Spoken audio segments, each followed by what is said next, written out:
Bom dia, boa tarde, boa noite. Iniciando aí a nossa correção agora do quarto simulado para o CFP, questõezinhas de física, questões do número 26 até a 35. Quem está corrigindo com você? Seu professor de física, professor Rodolfo Falqueto. Qualquer dúvida, só me encontrar aí nas redes sociais. Então vamos lá, questãozinha número 26. A Terra é cercada pelo vácuo espacial e assim ela só perde energia ao irradiá-la para o espaço. O aquecimento global que se verifica hoje decorre de pequeno desequilíbrio energético, cerca de 0,3%, entre a energia que a Terra recebe do Sol e a energia irradiada a cada segundo, algo em torno de 1 watt por metro quadrado.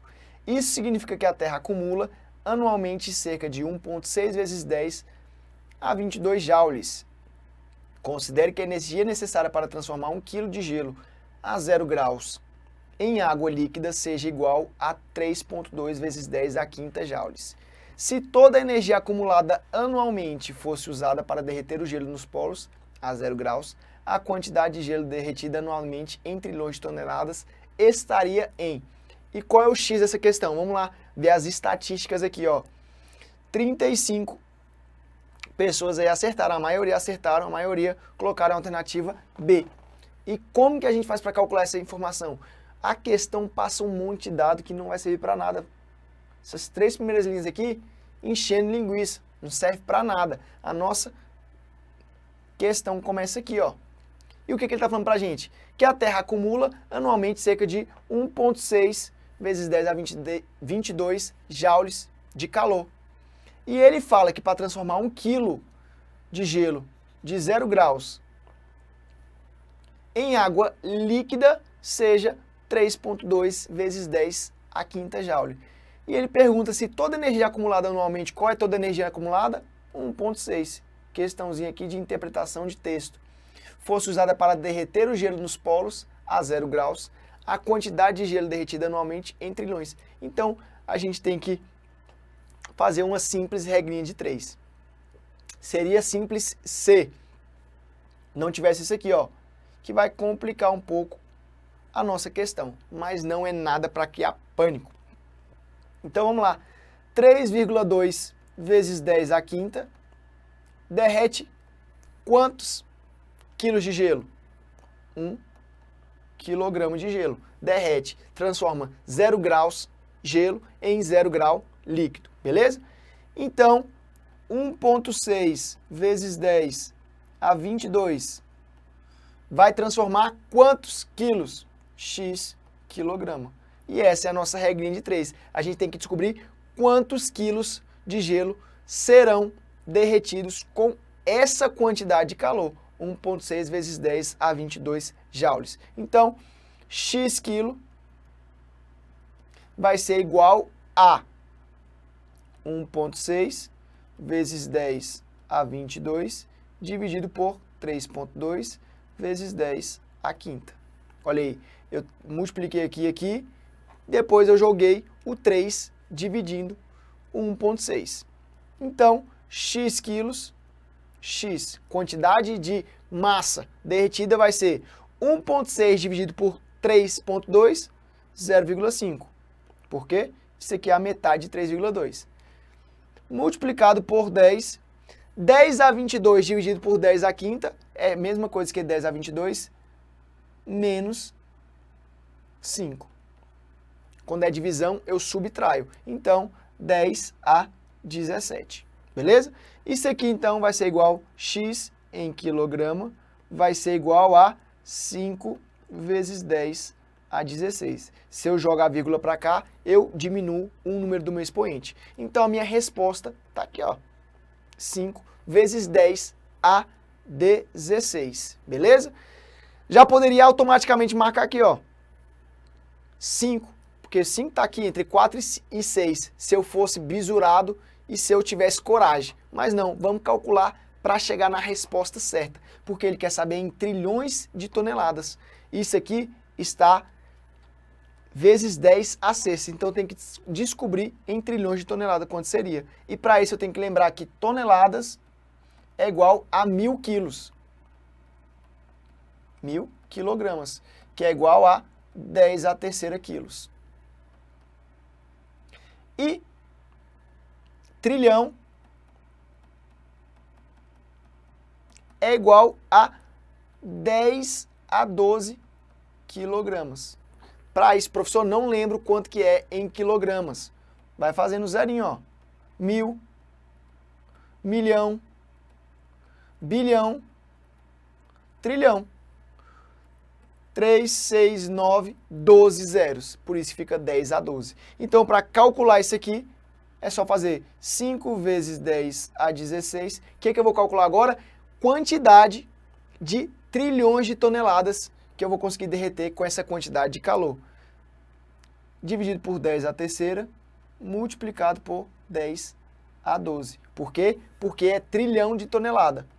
5 vezes 10 a 16, dividido por 10 a 15.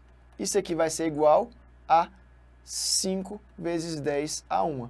Eu subtraio aqui os expoentes. 5 vezes 10 a 1 é igual a 50 trilhões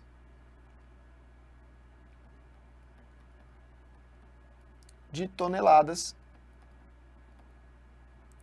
de gelo que seriam transformadas em água, beleza? 50 está entre 40 e 60. Então tá aí, respostinha alternativa letra B. Vamos para a nossa próxima questão. Agora, questão 27. Um aluno sentado na carteira da sala observa os colegas também sentados nas respectivas cadeiras, bem como um mosquito que voa perseguindo o professor que fiscaliza a prova da turma. Das alternativas abaixo, a única que retrata uma análise correta do aluno é... Então, o que ele está falando aqui? Questãozinha sobre referencial, repouso ou movimento. E para quê? Como que a gente consegue saber quem está em repouso e quem está em movimento? A gente tem que observar o nosso referencial. E o nosso referencial é o aluno. Vamos lá. Entre o aluno e os colegas da classe, há diferença de distância? Não. Então, eles estão em repouso um em relação ao outro. Entre o aluno e o mosquito que voa pela sala, há uma diferença de distância? O mosquito fica sempre voando à mesma distância do aluno? Não. Existe uma diferença de distância, um deslocamento desse mosquito. Então, entre o aluno e o mosquito, os dois estão em movimento, beleza? Também o professor não está parado na sala, ele está perseguindo o professor que fiscaliza a prova da turma. Então, o professor também está em movimento com relação ao aluno. Então, vamos lá. Das alternativas abaixo, a única que retrata uma análise correta do aluno é... E a maioria acertou também, ó. 41 pessoas aí acertaram essa questão. Alternativa letra E. Vamos lá. A velocidade de todos os meus colegas é nula para todo observador na superfície da Terra. E essa aqui está errada, porque não é só para todo observador. A velocidade dos alunos só vai ser nula, eles só vão estar em repouso se o observador também estiver em repouso, beleza? Eu estou em repouso em relação aos meus colegas. Esse eu aqui seria o aluno. Mas nós estamos em movimento em relação a todo observador na superfície da Terra. Não estão em movimento para todo observador na superfície da Terra. Eles estão em movimento se tiver uma diferença de distância aí, se eles estiverem tendo uma variação de distância entre os dois. E em toda a Terra, provavelmente vai ter alguém que está em repouso também com relação a eu e os outros colegas, beleza? Como não há repouso absoluto, não há nenhum referencial em relação ao qual nós, estudante, estejamos em repouso. Isso aqui está erradíssimo. Tem muitos referenciais que os alunos estão em repouso. Tanto o aluno com relação ao outro aluno, o aluno com relação à cadeira que ele está sentado, o aluno em relação à porta, isso tudo eles estão em repouso, beleza? Então essa aqui também está incorreta. D. A velocidade do mosquito é a mesma, tanto em relação aos meus colegas como em relação ao professor. Isso aqui está errado. a velocidade do mosquito depende do observador, beleza? Então, está errado porque o meu professor também está em movimento. Se a gente voltasse àqueles temas lá de velocidade relativa, eles têm uma velocidade diferente, porque eu e os meus colegas estamos com uma velocidade igual a 0. Estamos em repouso aqui, tendo como referencial eu e os meus colegas. Mas o professor ele tem uma velocidade aqui diferente de 0. Assim como o meu mosquito também, uma velocidade diferente de 0. Por isso que não é a mesma velocidade, tranquilo? Letra E. Mesmo para o professor que não para de andar pela sala, seria possível achar um referencial em relação ao qual ele estivesse em repouso. E esse aqui é o nosso gabarito certo. Porque ele não para de andar na sala, só que tem com ele outras coisas que não tem variação de distância, como uma caneta no bolso, ou um óculos no olho, ou então com relação ao seu uniforme do serviço, beleza? Então tudo isso ele está em repouso, porque tanto o uniforme como o chapéu, como o óculos estão se movimentando junto com o professor. Se eu não tenho diferença, se eu não tenho variação de distância, variação de deslocamento, eu estou em repouso com relação a esses outros referenciais, beleza? Então vamos para a próxima questão. Essa aqui era uma questãozinha teórica, bem tranquila. Vamos para a nossa questão agora de número 28. O enunciado seguinte refere-se à questão 28 e 29, beleza? Dois móveis, A e B, ambos com movimento uniforme, percorrem uma trajetória retilínea conforme mostra a figura. Em T0, estes se encontram respectivamente nos pontos A e B na trajetória. As velocidades dos móveis são V igual a 50 e V, aqui seria VA igual a 50 e VB igual a 30, beleza? No mesmo sentido, informação importantíssima. Em qual ponto da trajetória ocorrerá o encontro dos móveis? Então ele está falando que tem um móvel aqui, A, que está com 50 metros por segundo. E está falando que tem um móvel B que está com 30 metros por segundo. Beleza? Se o meu objeto que está atrás está mais rápido do que o meu objeto que está na frente, então o que vai acontecer? Os dois vão se encontrar em algum momento. Por quê? Porque a velocidade do que está atrás está maior do que a velocidade que está na frente. Se a velocidade do que está na frente, eles iam se distanciar, se a velocidade do que está na frente fosse maior. Então, se eles vão se encontrar, ele quer saber em qual ponto da trajetória ocorrerá o encontro. Isso aqui eu posso resolver de duas formas. Ou eu posso resolver com a equação horária da posição, do MRU, ou com a velocidade relativa. Então, vamos lá. Como que eu faço para calcular minha velocidade relativa? Velocidade relativa. Minha velocidade relativa nada mais é do que a subtração, neste caso, da minha maior velocidade contra a minha menor velocidade. Ou seja, minha velocidade relativa aqui seria 50 menos 30. Velocidade relativa seria igual a 20 metros por segundo. O que isso quer dizer? Que o meu móvel A está se aproximando do meu móvel B com 20 metros por segundo. Ou seja, é como se o móvel B tivesse parado e o móvel A estivesse se aproximando dele com 20 metros por segundo. Isso é a minha velocidade relativa, beleza? O meu ΔS relativo. Qual é a minha diferença de distância aí entre um e outro? 150 menos 50. Isso aqui é igual a 100 metros. Então, isso aqui é a minha distância relativa. Beleza? Então, para encontrar aqui minha posição relativa, velocidade é igual a ΔS sobre ΔT. ΔT, então, vai ser igual a velocidade, que é 20, vai ser igual a ΔS, 100, dividido por 20. 10 dividido por 2 é igual a 5 segundos. Ou seja, eu sei que depois de 5 segundos, esses dois móveis vão se encontrar. Aí eu vou e jogo na função horária da posição. Função horária da posição de SA vai ser 50, porque a posição inicial aqui, ó, S0, e essa aqui é a posição inicial, S0 de B e S0 de A. 50 mais 50 vezes o t. Essa aqui é a minha equação horária da posição de A, equação horária da posição de B. 150 mais 30 vezes t. Eu jogo esses 5 segundos aqui, ó. 50 mais 50 vezes 5. Dá 50 mais 250, ou seja, 300 metros eles vão se encontrar. Eu posso jogar nessa aqui também, ó. 150 mais 30 vezes 5. 150 mais 150, 300 metros. Beleza? Então, já sei que minha resposta é a alternativa D, fazendo com velocidade relativa à minha conta. Agora vamos fazer da forma tradicional, a forma que a gente aprende. SA é igual a SB, porque vai ser o momento que eles vão se encontrar. A distância de A vai ser igual à distância de B. Então, eu coloco minhas duas funções aqui, ó. 50 mais 50t é igual a 150 mais 30t. O 30 eu vou jogar para o outro lado subtraindo, vai ficar 50t menos 30t é igual a 150. E esse 50 que está somando, ele vai passar para o outro lado subtraindo, menos 50. 20t é igual a 100.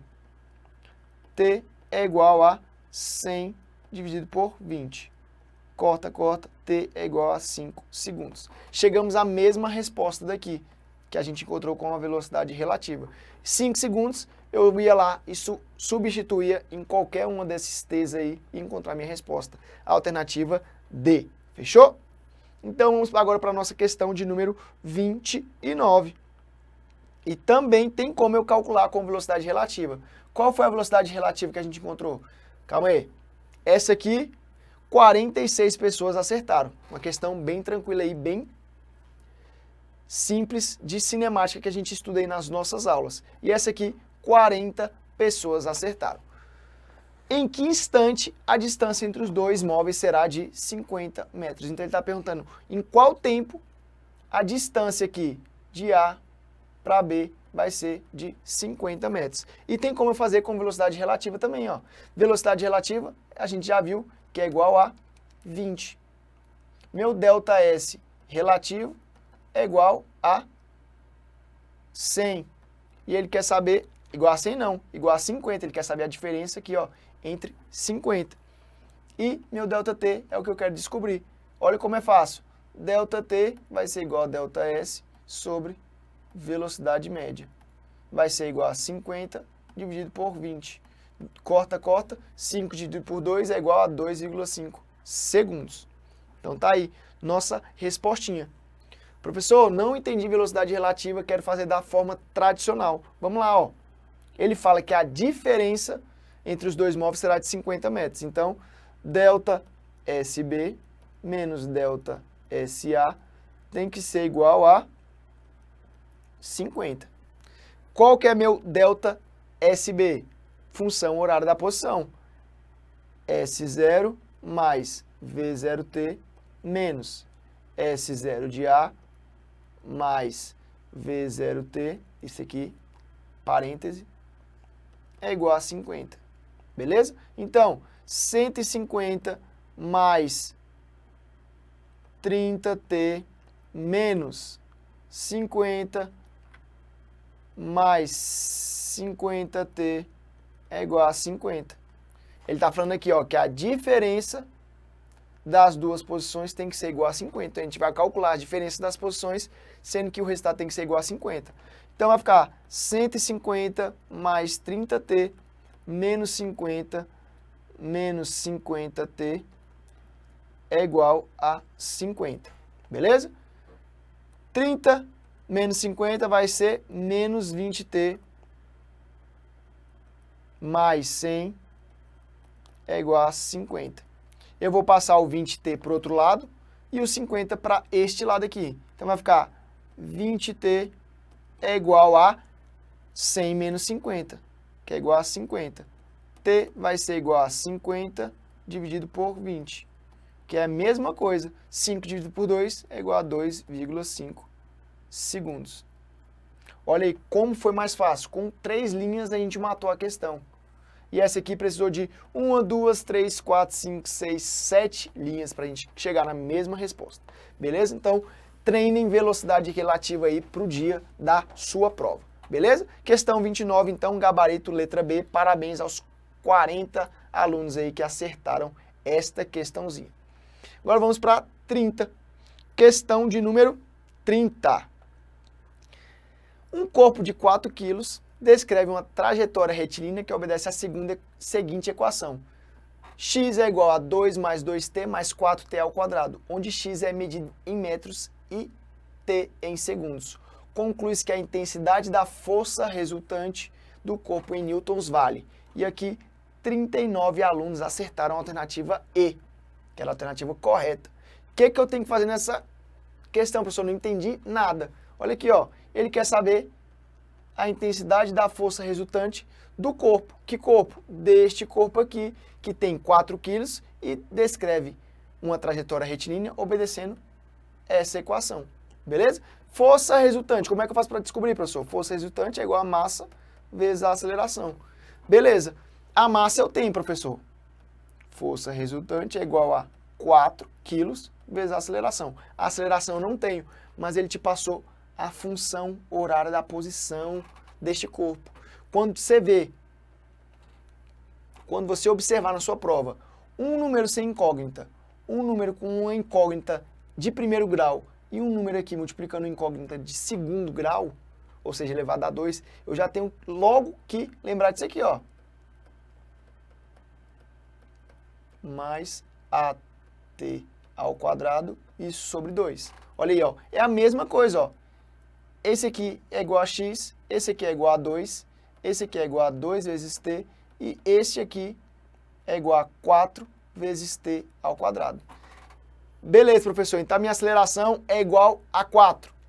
A aceleração é igual a 4. Não, isso aqui está errado, porque a minha aceleração dividido por 2 é igual a 4. Então, se a minha aceleração dividido por 2 é igual a 4, a minha aceleração é igual a 2 vezes o 4, que é igual a 8 metros por segundo ao quadrado. Eu não posso esquecer que tem um 2 aqui abaixo da fração, ó. E esse 2, ele foi simplificado. É a mesma coisa que se eu tivesse colocado aqui, ó. 8 dividido por 2. É a mesma coisa, ele só simplificou essa função horária da posição. Aqui, ó, 8 dividido por 2 é igual a 4. Beleza? Então, minha força resultante vai ser igual a 4 vezes 8. Minha força resultante, então, é igual a 32 newtons. Resposta, letra E. Parabéns aos 39 que acertaram esta questãozinha. Beleza? Vamos para a nossa próxima questão. Questão agora de número 31. Para vencer um desnível de 0,5 metros entre duas calçadas planas e horizontais, mostradas na figura, um garoto de 50 quilos brincando com um skate de massa desprezível impulsiona até adquirir uma energia cinética de 300 joules. Então ele já passa para a gente aqui a energia cinética. Todas as vezes que eu for trabalhar com energia, eu estou vendo movimento, eu tenho que lembrar de energia cinética. Ou seja, energia cinética eu vou lembrar de velocidade. E todas as vezes que eu estou trabalhando com energia aqui, ó, e eu vejo altura, eu tenho que lembrar de energia potencial gravitacional. Beleza? Agora vamos lá. Desprezando-se quaisquer atritos, então não tenho perda de energia porque ele desprezou qualquer atrito e considerando gravidade igual a 10 metros por segundo, pode-se concluir que com essa energia, então ele quer saber, com 300 joules, ele consegue vencer essa rampa, ele consegue chegar até a metade da rampa, ele não consegue subir a rampa, ou ele consegue vencer e subir um pouco mais. É isso que ele quer saber. Então eu preciso saber quantos metros eu consigo subir com 300 joules. Professor, só isso essa questão? É apenas isso, beleza? Então, como que eu faço para resolver isso aqui? Minha energia cinética tem que ser igual à minha energia potencial gravitacional. Por quê? Porque não existe perda por atrito, beleza? Minha energia cinética é igual a 300. que é igual a energia potencial gravitacional. E como que eu faço para calcular minha energia potencial gravitacional? Massa vezes a gravidade vezes a minha altura. 300, então, vai ser igual a massa. Qual é a massa? Massa do meu skatista aí, 50 quilos. A gravidade, 10. E a altura é o que eu quero descobrir. Então, vou descobrir a altura que eu consigo subir com 300 joules de energia. Então, vai ser 300 dividido por 500 é igual a minha altura. Minha altura, então, vamos fazer aqui. Minha altura vai ser igual a corta. 3 dividido por 5 é igual a 0,6 metros. Ou seja, com 300 joules, eu consigo vencer esses 0,5 metros e eu consigo subir mais 0,1 metro. Consigo subir 0,6 ao todo. Então, vamos para as nossas alternativas. Alternativa A, não conseguirá vencer. Ele conseguirá vencer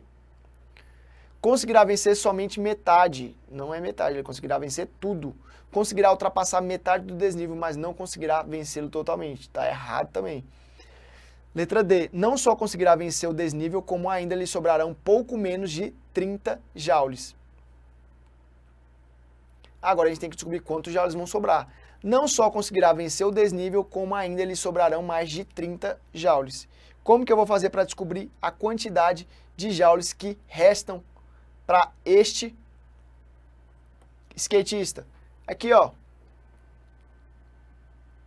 0,6, é só pegar aqui, ó, M vezes G vezes H. M, 50, gravidade, 10, e H, 0,5. Eu quero saber quanto que ele gasta de energia aqui. Vai ser 500 vezes 0,5. 500 vezes 0,5 dá 250 joules. Ou seja, ele gasta 250 joules para vencer 0,5 e ainda lhe restam quanto? Ainda lhe restam 50 joules. Então, não só conseguirá vencer o desnível, como ainda lhe sobrarão mais de 30 joules. Então tá aqui, ó. Por quê? Porque ele só utilizou 250 joules até aqui, ó. Então até aqui 250 joules. 250 joules. E daqui para cá 50 joules. Fechou?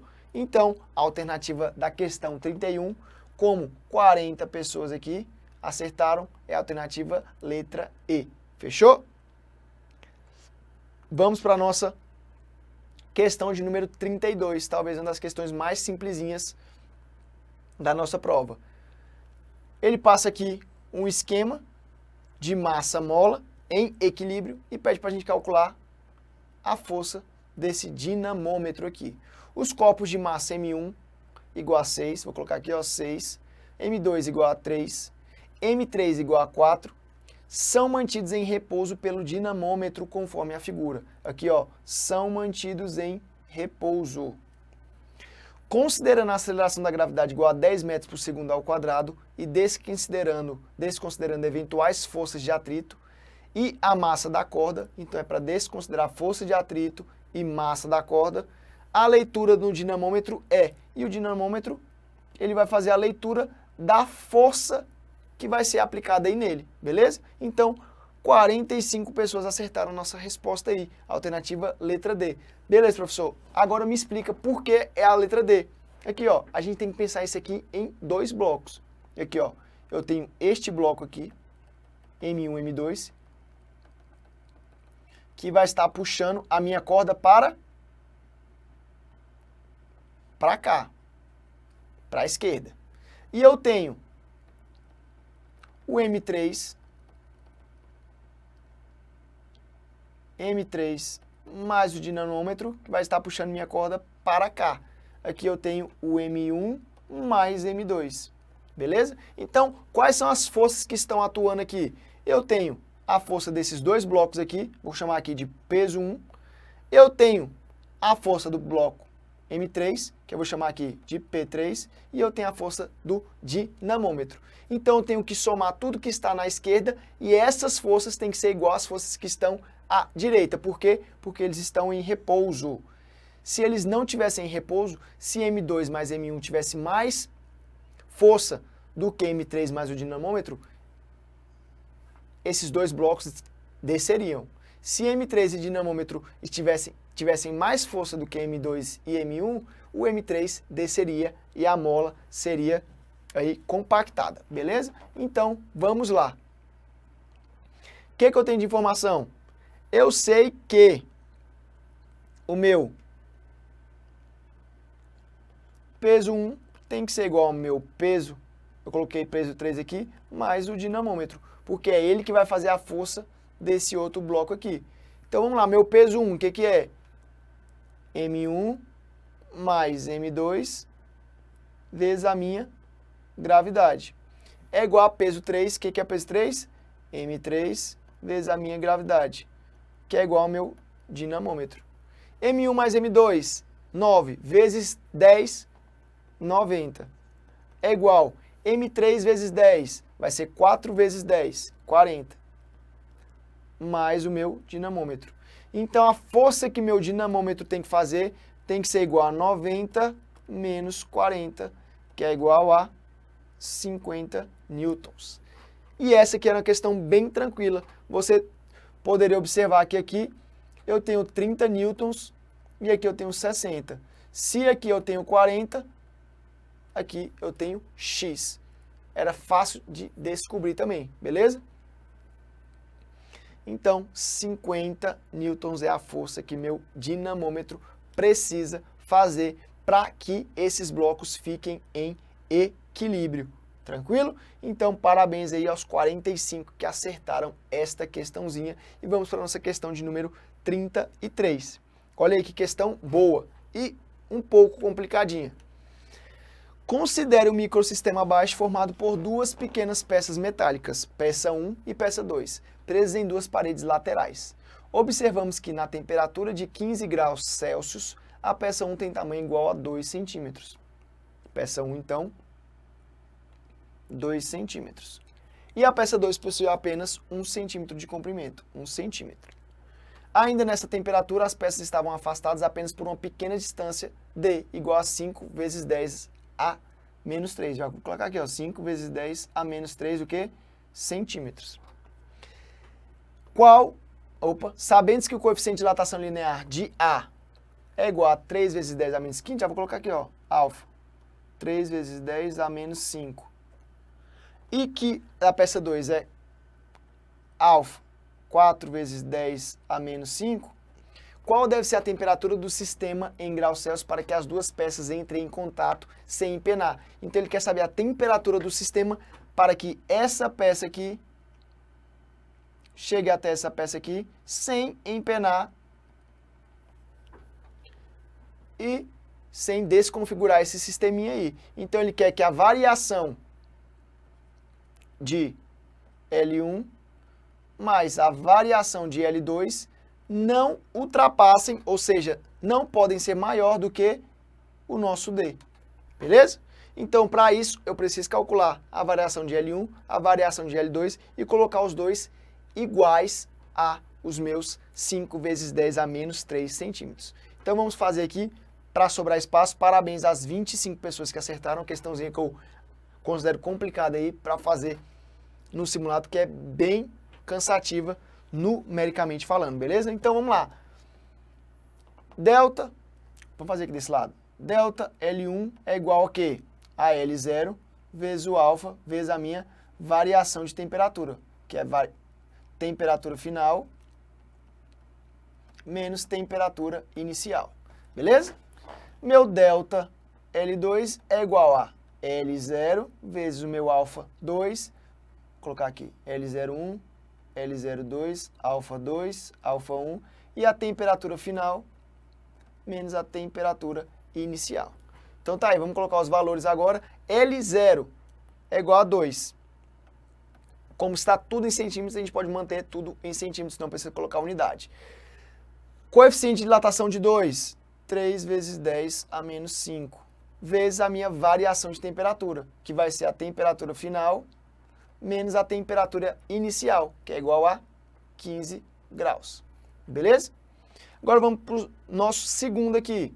1 centímetro vezes 4 vezes 10 a menos 5, vezes temperatura final menos o 15. Então tá aí. E o que ele passa de informação para a gente? Que isso aqui, eu já vou fazer direto, 6 vezes 10 a menos 5, multiplicado por T menos 15, mais 4 vezes 10 a menos 5, multiplicado por T menos 15, isso aqui tem que ser igual ao D, que é igual a 5 vezes 10 a menos 3. Beleza? Então vamos lá. 6 mais 4, eu somo o 6 com 4 e eu mantenho o meu 10 elevado a menos 5. É assim que eu faço esse cálculo, beleza? Multiplicado por T menos 15, deixo em evidência o T menos 15, é igual ao quê? A 5 vezes 10 a menos 3. T menos 15 é igual a 5 vezes 10 a menos 3. Se esse aqui está multiplicando, ele passa dividindo. 10 vezes 10 a menos 5. Então, chegamos a isso aqui. Para não ficar muito enrolado aí, vamos jogar isso aqui para o outro lado. T menos 15 é igual a 5 vezes 10 a menos 3, dividido por 10 vezes 10 a menos 5.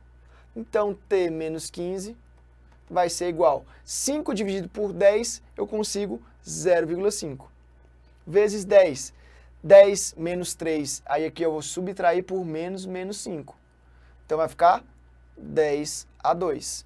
Então, meu T menos 15 vai ser igual a 0,5 vezes 100, que eu faço a mesma coisa que jogar a vírgula duas vezes para cá, ou seja, 50. Meu T, então, vai ser igual a 50 mais 15. Meu T final, então, vai ser igual a 65 graus Celsius. Beleza? Gabaritozinho, letra D. Aqui está a primeira parte e aqui a nossa segunda parte, para vocês aí não se perderem na hora de fazer. Então, minha temperatura final tem que ser igual a 65 graus. Quando eu chegar em 65 graus, o meu bloco A aqui vai se encontrar com o meu bloco B e os dois não vão se empenar, beleza? Essa aqui é a temperatura de limiar ou temperatura limite, beleza? Então, 65 graus é a nossa alternativa letra D. Parabéns às 25 pessoas que acertaram essa conta aí. Então, agora vamos para a nossa questão de número 34. Um gás ideal sofre a transformação A para B para C, indicada no diagrama. E tá aí, ó, nosso diagrama. O trabalho realizado pelo gás nessa transformação em joules vale, e essa questãozinha aqui pegou muita gente, porque quando a gente vê um gráfico desse aqui, automaticamente a gente já quer fazer o quê? Calcular a área. Mas nesta questãozinha aqui não dá para fazer isso. Por quê? Porque ele só pede a transformação de A para B e de B para C. Não tem um circuito fechado aqui, ó, não vai de C para D e de D para A. Então não tem como eu calcular pela área. Aí eu tenho que lembrar de outro princípio aí dos nossos gases. Quando que eu tenho um trabalho de gás? Eu tenho um trabalho do gás quando eu tenho uma variação do volume desse gás. Só assim para eu ter trabalho, beleza? Eu tenho que lembrar, sempre quando eu lembro de trabalho de gás, eu tenho que lembrar de variação de volume. Se eu tenho que lembrar de variação de volume, o que eu tenho que fazer aqui? Quando, em qual momento dessa transformação gasosa aqui, eu tenho variação do volume? Só no momento de A até B. Olha aí, ó. Chega em B, o meu volume está em 5 metros cúbicos e de B para C, o meu volume também está em 5 metros cúbicos. Então aqui o volume igual a 5 metros cúbicos. E aqui o meu volume também, 5 metros cúbicos. E aqui no A? No A, 2 metros cúbicos. Então, só tenho variação de volume entre A e B. E para calcular o trabalho é igual a pressão vezes a minha variação do volume. Meu trabalho, então, vai ser igual a pressão. Quanto que é a pressão no ponto entre A e B? 5 vezes 10 à quinta, multiplicado pela minha variação do volume. Minha variação do volume, 5 menos 3. Olha aqui, ó. 5 menos 2, desculpa. 5 menos 2. Então, 5 menos 2 é igual a 3. Então, meu trabalho é igual a 15 vezes 10 à quinta. 15 vezes 10 à quinta. E 15 vezes 10 à quinta, eu posso jogar a vírgulazinha para cá. Meu trabalho é igual a 1,5 vezes 10 à sexta. Beleza? Joules, como a questão pede para a gente. 1,5 vezes 10 à sexta é igual à nossa alternativa letra C. Tá aí, ó, parabéns às 36 pessoas que acertaram. Muita gente marcou aí 1,2 e 1,2, positivo e negativo, porque era a resposta que daria se você calculasse a área, beleza? Professor, e como que eu sei que é positivo e não negativo? Se o meu A está expandindo, se ele está aumentando meu volume, meu trabalho é positivo. Se tivesse contraindo aí, se tivesse reduzindo o volume desse gás, seria um trabalho negativo, beleza? Então, vamos para a nossa questão de número 35, a última questãozinha dessa sequência. Num dado ponto P, a uma certa distância de uma carga elétrica pontiforme, o módulo do campo elétrico é igual a 500 Newton por Coulomb e o potencial vale menos 3 vezes 10 à terceira volts. Sendo a constante de lei de Coulomb K0 igual a 9 vezes 10 à nona, faltou essa informação aqui, newtons por metro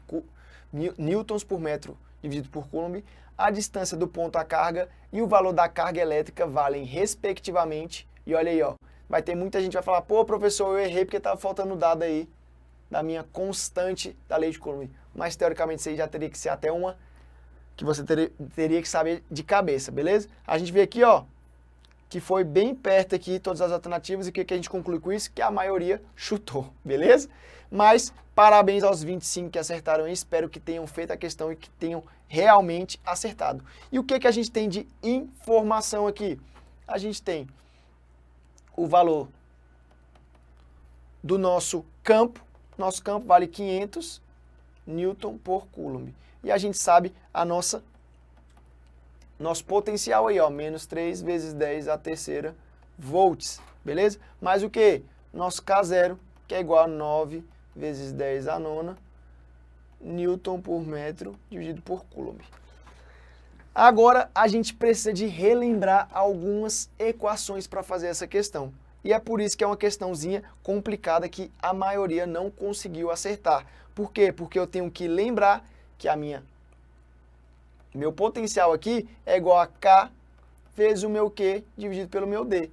E o meu campo é igual a K vezes o meu Q dividido pelo meu D ao quadrado, beleza? Constante pela carga dividido pela distância e constante vezes a carga dividido pela minha distância ao quadrado, beleza? Então, o que eu teria que fazer aí, professor? Eu tenho que substituir esses valorezinhos aí, ó. Eu sei que isso aqui, olha aqui, ó, meu campo é igual a K vezes Q dividido por D vezes D, concorda? D ao quadrado é igual a D vezes D. K vezes Q dividido por D é igual a o meu V.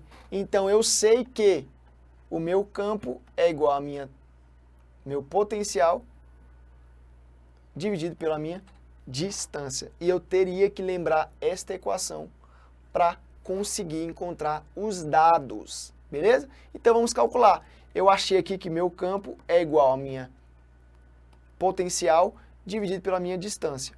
Eu tenho o valor do meu campo. Meu campo é igual a 500.